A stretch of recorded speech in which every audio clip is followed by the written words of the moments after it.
Welcome to the Aerospace Ambition Podcast. I'm your host, Marius, an engineer passionate about sustainable aviation and AI.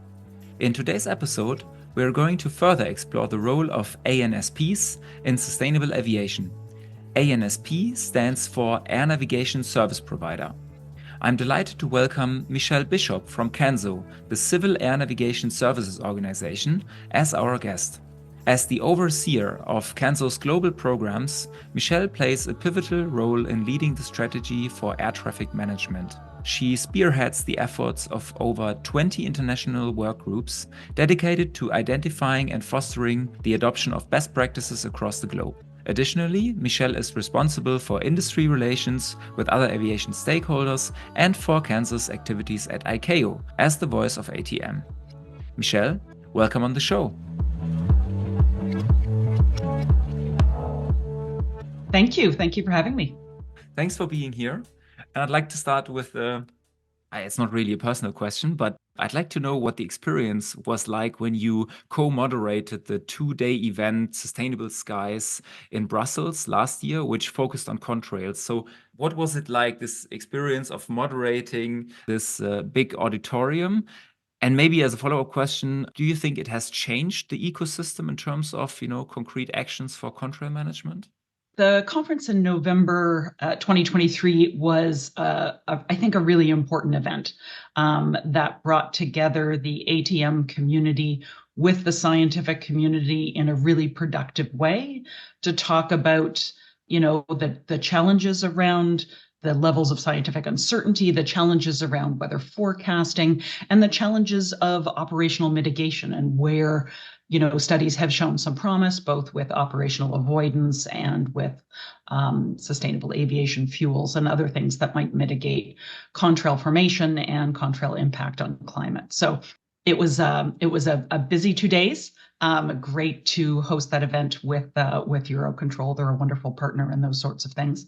But it was, I go to aviation events all the time, and it was a unique aviation event because it was a heavy presence of the scientific community, and we really need that if we're going to address the real challenges that we face there.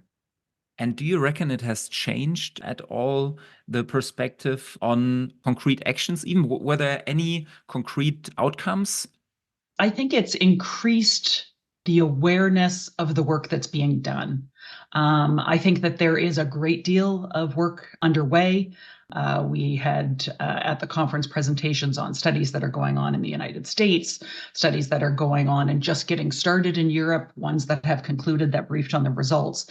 And I think, given the importance of this issue, it's really important that we move at pace to do the scientific work and the trials and studies that are needed to get us to a viable operational concept for contrail mitigation, but also that we learn from the other studies that have been done, that we don't necessarily need to replicate and reinvent every wheel, but that we are adding to the scientific knowledge. And I think that that's sort of a forum where everyone comes together and talks about the real challenges of operational mitigation and the challenges of contrail detection, the challenges of understanding which metrics to use to understand the interdependencies between carbon impacts on climate and contrail impacts on climate are all really important. So I think that there's a great deal of work being done. Hopefully we inspired additional work to be done, but I think we certainly increased awareness of what's out there and what the findings have been from the many, many studies that are underway.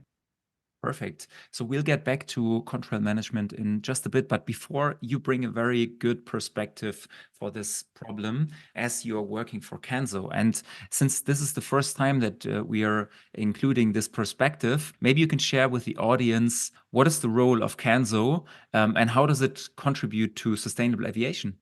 Thank you. We are, first and foremost, we're an industry association for the air traffic management industry. So we represent both air navigation service providers and suppliers to that community, ATM suppliers of technology and other services.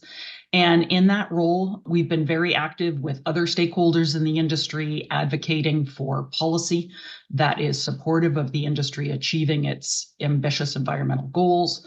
We, along with IATA, the industry association representing airlines, ACI for airports, ICAO for the aircraft manufacturers, and other stakeholders, committed to a net zero 2050 goal ahead of ICAO's resolution in 2022. We also have a really important role in identifying and highlighting best practice. Through CANSO, ANSPs across the globe collaborate in global and regional working groups to identify the means to manage air traffic in their regions more efficiently and effectively. We sponsor free route airspace trials, improvements to user preferred routes, improvements to air traffic flow management. And a little over a year ago, we launched an environmental accreditation program for air navigation service providers called Green ATM. Which provides independent accreditation of an ANSP's broad environmental programs. It's been a success. We have lots of interest in it and lots of ANSPs going through the process now for accreditation. And we really designed it carefully to incentivize action on those things we know that ANSPs can do to improve efficiency in the airspace that they manage. And the program allows us to spotlight and highlight good work that's being done and to point the path to higher levels of achievement for those, able to do more. This nicely leads to the next talking point, that is airspace modernization. So I recently attended the Airspace World in Geneva, which I thought was a great event. Thank you. And I understood even further that, the general hope of what ATM can contribute to the net zero goal in 2050 is more or less this 10% CO2 emission reduction by more efficient air traffic management. What are the core technologies or operational improvements which this projection is based on? Yeah, there are different roadmaps that have slightly different numbers, but they're all generally in that range. The value in some of the ATM actions are that a lot of them are ready now. And I've personally always felt that for air traffic management's contribution to the solution, we don't have until 2050. Improving flight efficiency is more critical now while the aircraft are still burning fossil-based fuels than it's going to be it's still going to be important, but it's going to be important for different reasons in 2050 when aircraft have transitioned to SAF and potentially hydrogen and other energy sources that are lower in carbon. So achieving those efficiencies right now when the aircraft are burning carbon-based fuels is even more important. So my message to the ATM community has always been about that urgency. But your question was about the technologies. Some of it is not technology. Some of it is simply how we manage the airspace and how we collaborate with each other. Air traffic flow management uses technologies, but at its base, it is about airlines and ANSPs collaborating on departure times so that there is room and space in the airspace when they depart for them to have an unimpeded flight without delay and without holding at the other side. Departing transatlantic flights so that they arrive early in Europe and spin and holds waiting for an airport to open in the morning is not efficient. And how we collaborate across the industry to delay a flight from departing North America so that it arrives at the right time in Europe is important. Some of it is advanced technologies. Trajectory-based operations is always sort of the pinnacle that we talk about that everyone's aiming towards and will allow us to manage growing volumes more efficiently. But there's a lot of technologies that are available today and a lot of things that can be done through collaboration, continuous descent approaches rather than old step-down approaches, which were very traditionally used in aviation, where an aircraft would descend and then fly level for a while and descend again as it was approaching an airport. There's a lot of fuel to be not burned if you do continuous descent. It's the old sliding down the banister rather than walking down the stairs. And it has significant efficiencies for how aircraft operate. So to the extent that we can enable continuous descent, to the extent that we can manage and collaborate to absorb delays and absorb capacity constraints in the system in a way that doesn't burn fuel is really critical. And then there's the things that we can do to improve capacity more generally. how we add surveillance, how we reduce separation standards to add capacity to the system in order to manage aircraft more efficiently. So there's lots of things that we're waiting for technology on, but there's lots of things that we're not waiting for technology on. We just need to deploy more broadly in order to reduce excess fuel burn in the system. Yeah, the question about capacity is something I'm constantly asking myself, because there's this massive projection of air transport growth, which is great for any industry, this kind of projection. And I'm wondering, what is actually the bottleneck for this growth from an ATM perspective? Is it how efficient flights are managed, or the flow management, or the other technologies that you've just mentioned? Is it staff, or is it maybe even the physical constraints on an airport, because you have these wake vortices which entail a certain separation? Just from a physical point of view, what is the bottleneck?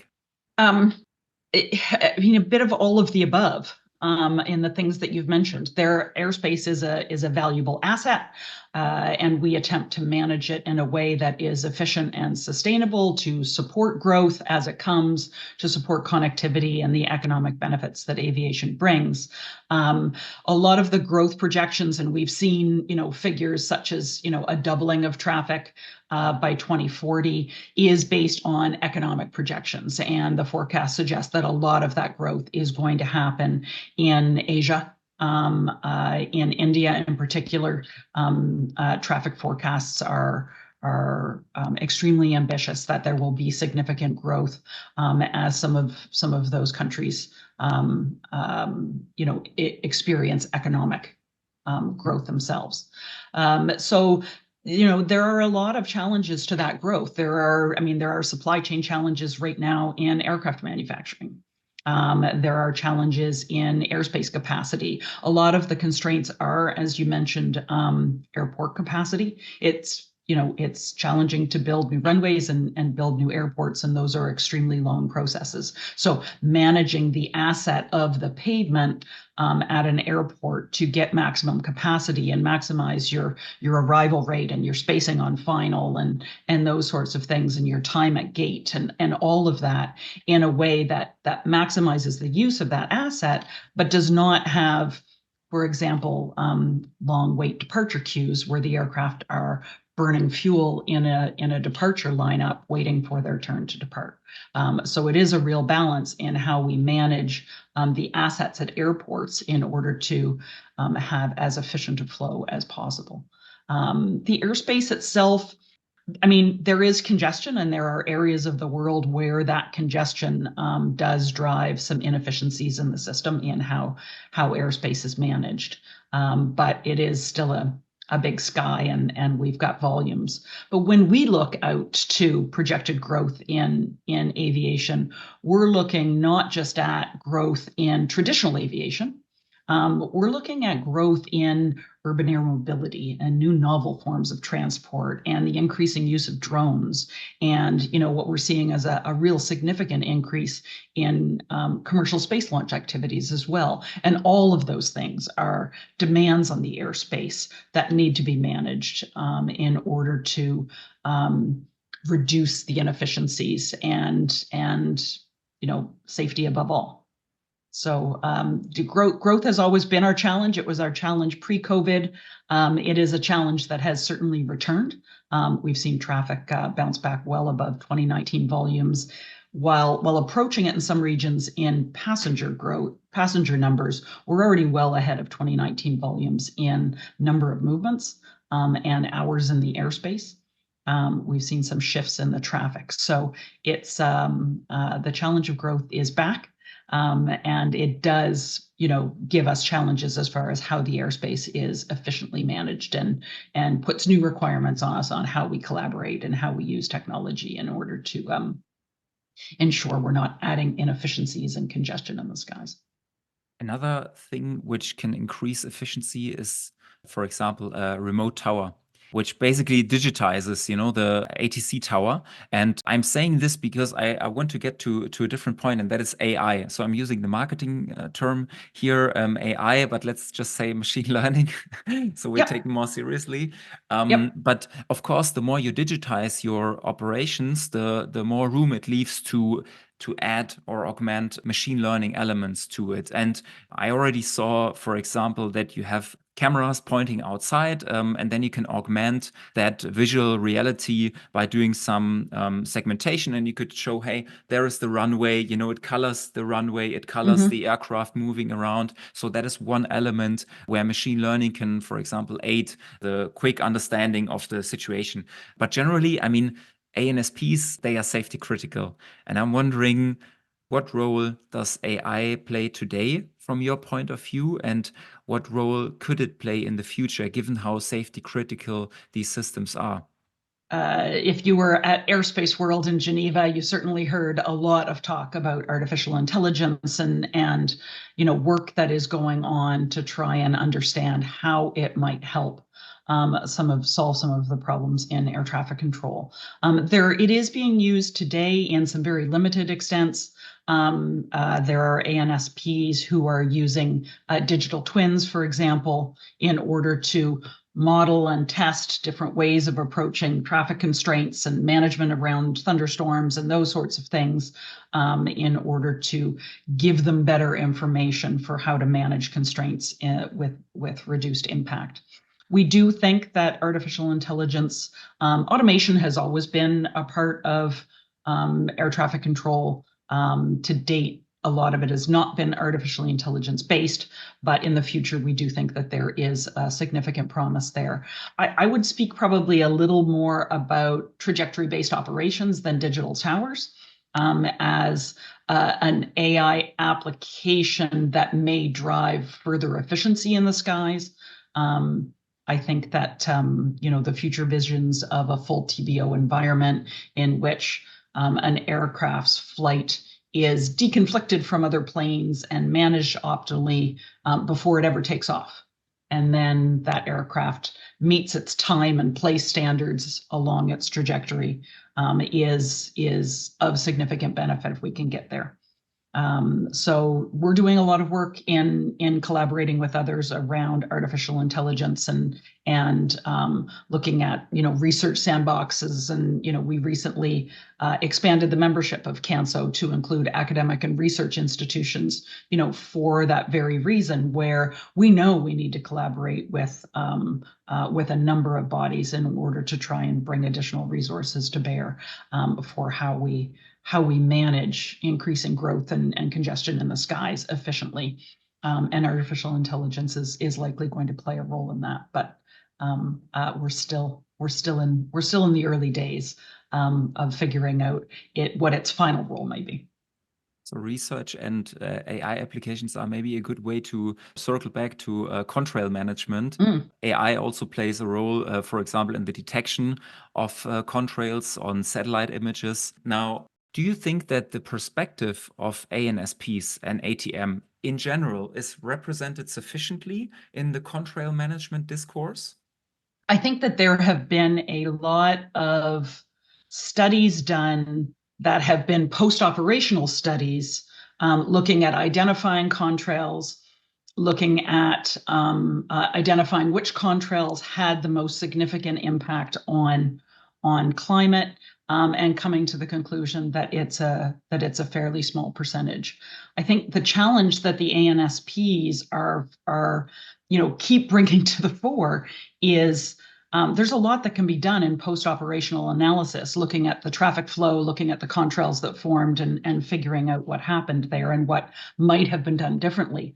But until we can project, until you can tell me before the planes fly whether they're going to form a contrail, whether that contrail is going to be warming or cooling, and to what extent, and whether the additional fuel burn that it will have to burn by not flying at an optimal altitude is on balance worth it for the planet to reduce the contrail impact.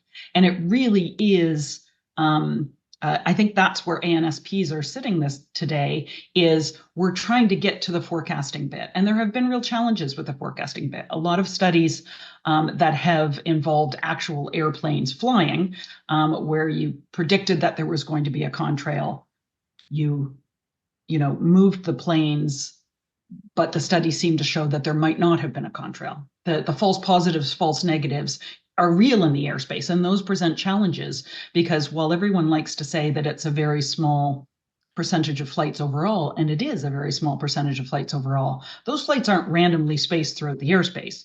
When a contrail bloom is forming off the east coast of the United States, it's all the aircraft in that airspace that are generating a contrail, and those aircraft will need to be moved to additional altitudes. So it isn't random. It's localized in that area, in a way that needs to be managed. I think that when we started this debate a while ago, and we started looking at operational concepts for how contrail management might happen, I think everyone hoped that the scenario we were looking at was what we call a pre-tactical scenario. So airlines would flight plan to avoid contrails, and air traffic control's job is to give them their flight plan. Now that's a little more of a challenge than people think it is. A flight plan is just what you ask for. It isn't always what you're given. And we've seen that in some of the trials. At the AD, for example, in some of the work that they were doing, were finding that quite often, they filed their flight plan with an adjustment in altitude midway in their en route phase of flight, and that when they got to that point and requested the change in altitude, air traffic control said unable due to traffic below you. So that coordination and the challenges around forecasting are presenting real challenges. And I think that some of the studies that are getting underway now are potentially looking at alternative concepts of operations for how contrails get mitigated. And I think those do need to be explored.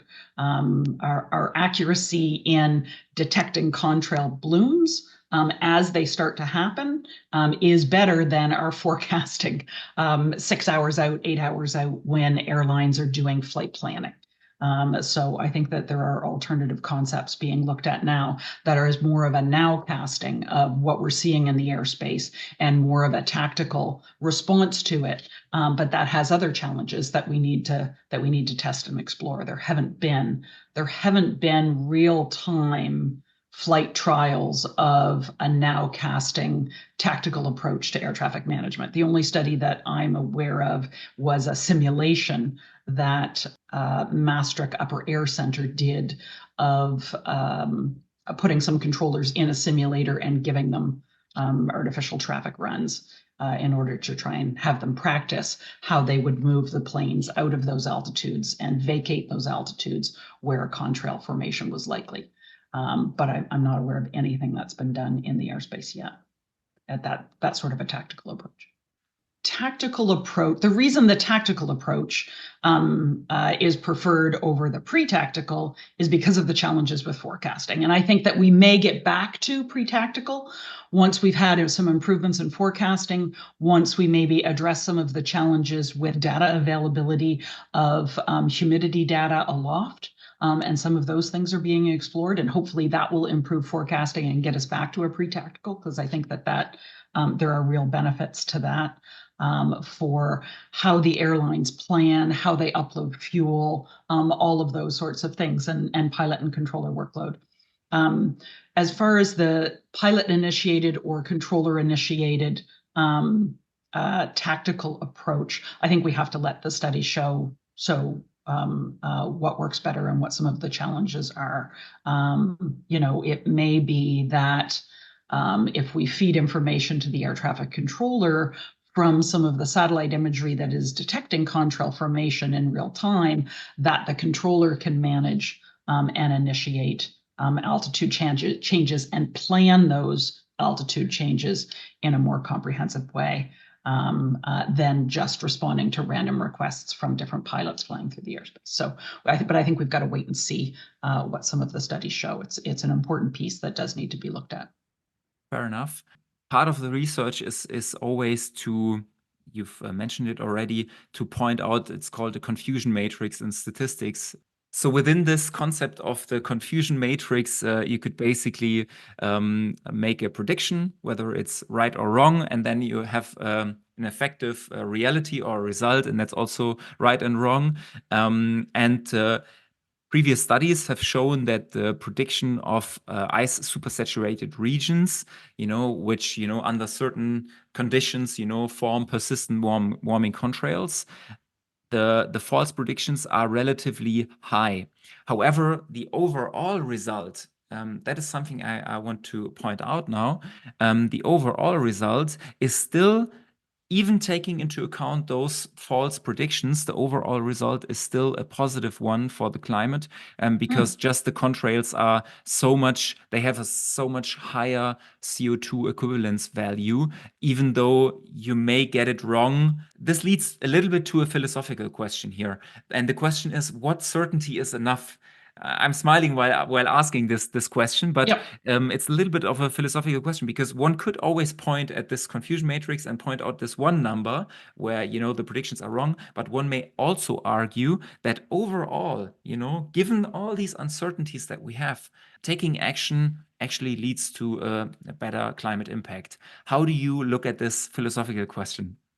Absolutely. I mean, I'm not going to say that we need to wait for perfect knowledge before doing anything.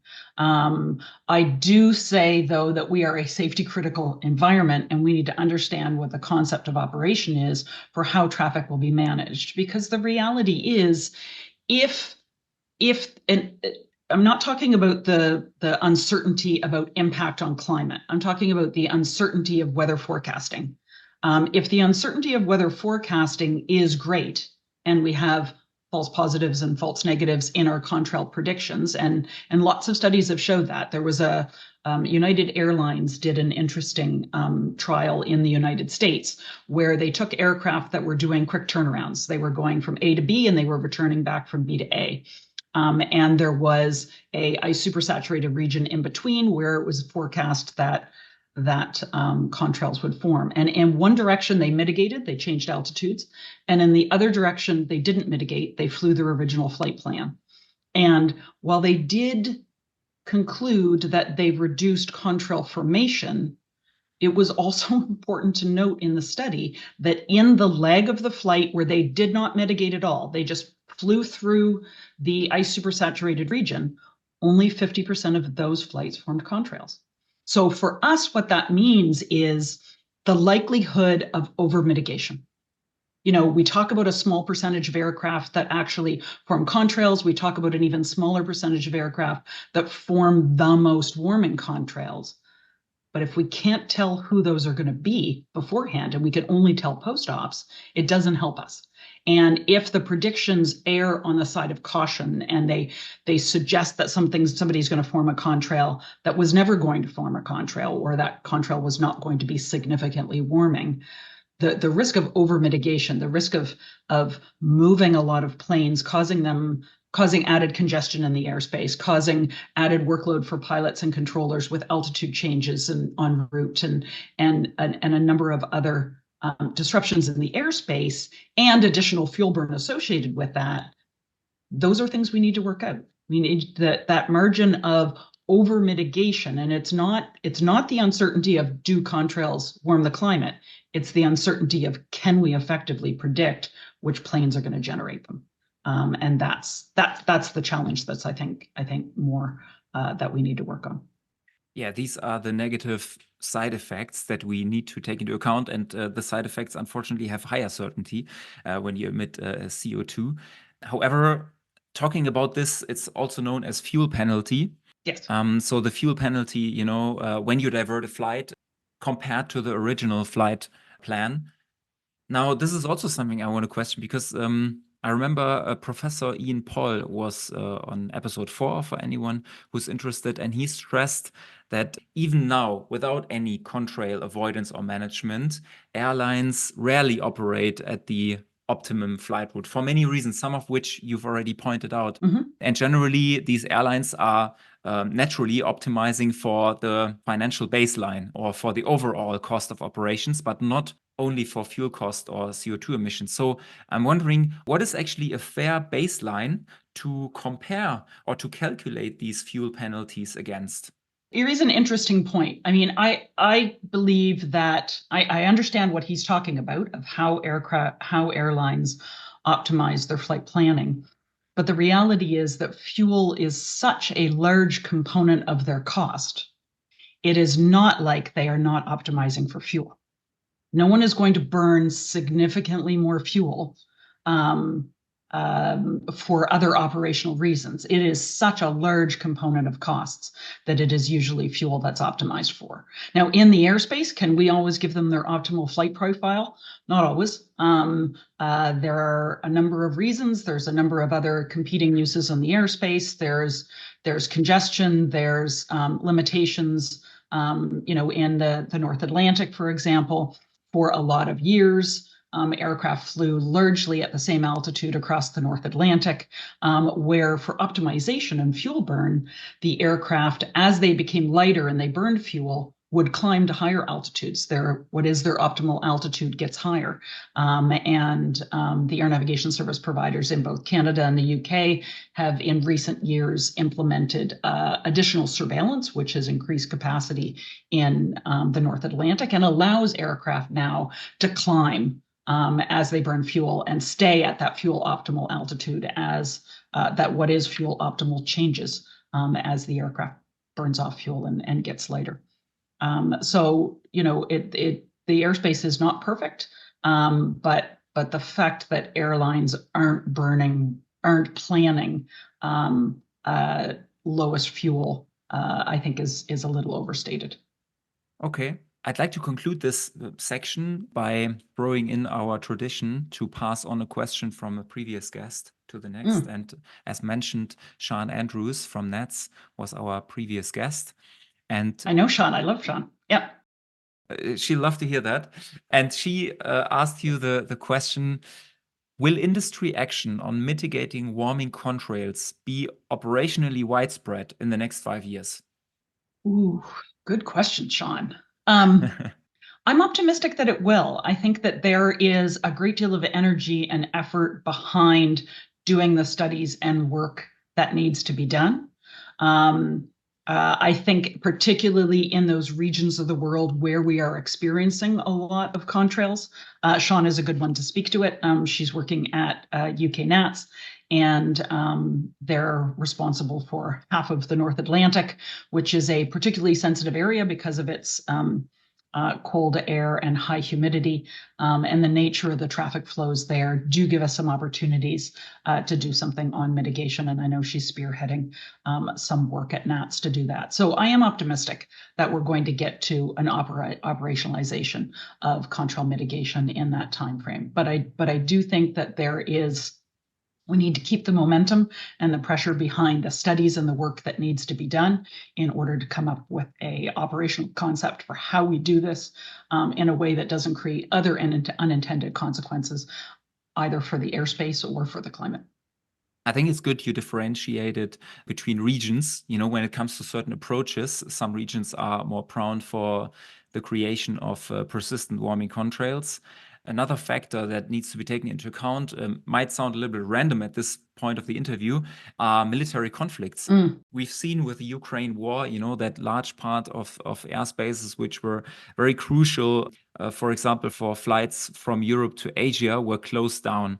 And I'm wondering, how has this affected the operations, the daily operations of, the ANSP members of CANSO? It's had a significant impact in Europe, the closure of the airspace in Ukraine, and then the closure of airspace in Russia to airlines from certain countries as well, has had a significant impact on flight efficiency. We are seeing airspace closures due to military conflicts all too often, but it is critically important for safety reasons that those airspace be closed. We have also seen incidents of passenger aircraft impacted by military activities. when they overfly complex zones. And we want to avoid that at all costs. So the Ukraine airspace closure has had significant impacts. It's changed flows in the regions, as you mentioned. Flights from Frankfurt to Tokyo are 2 hours longer than they were previously. That has a significant impact. It has increased traffic flows in certain regions. Certain neighboring countries, such as Turkey, have a lot more traffic than they would normally because of the offlow of traffic into their airspace, and other ANSPs have a lot less traffic than they would have normally because of the way that the flows have been adjusted. So it's a significant impact, for lots of reasons. We hope to see an end to conflict in Ukraine, but for airspace as well. Are military conflicts, and of course you have whole airspaces which are closed down, but the more military conflicts there are, the more training sessions have to be conducted, which also, lead to temporary closures of airspaces. Is that something from your perception that has changed recently or that will change in the future? What is your expectation? We've always had large-scale military exercises. The difference with the large-scale military exercises is in our ability to plan. You saw last summer there was a major military exercise that took place over Northern Europe, and you saw the benefits of coordination. That was carefully planned. There was real work between the military and the civil air navigation service providers in that region to figure out how to do it in a way that would be not impactful on the traffic. And they were very successful. I mean, I think that I saw the number only 4% of traffic during the time period was delayed. That's pretty impressive given the scale and nature of that exercise. And I think that there is increased collaboration between civil and military on those types of exercises, on how we make them happen, where they are, what times of day. I mean, even the time of day in which the exercises are being done can widely sway what the impact on civil flying is going to be. So we can work together in much in the same way as we do with commercial space launches, in working together to try and to know that there's going to be an impact, but to try and do the exercise in a way that's going to minimize that impact. So they are a challenge. They require a great deal of planning, but I think that we've gotten increasingly successful at minimizing the disruption of those. It's the long, persistent airspace closures that create some real challenges around the airspace. Enough questions on conflicts from my side. I want to create harmony for the end of the episode. To do that, you also have the chance to pass on a question. And our next guest is an innovation manager from Thales, Chris Deseur of Thales. Thales is doing some interesting work on contrails. They're doing some interesting work trying to provide additional tools to air traffic control to unlock what they call green capacity, which is a term that I love. So it would be nice to ask Thales about progress on tools to unlock green capacity in the airspace, whether that is capacity that is used for providing more fuel-efficient flight or capacity that can be used for contrail avoidance. Great, I'll take it on. And this concludes our episode. Michelle, thanks a lot for being my guest. Thank you for having me. It was a fun chat in the morning. Appreciate that. Thank you. Likewise. Speak soon, Michelle. Bye-bye. Bye.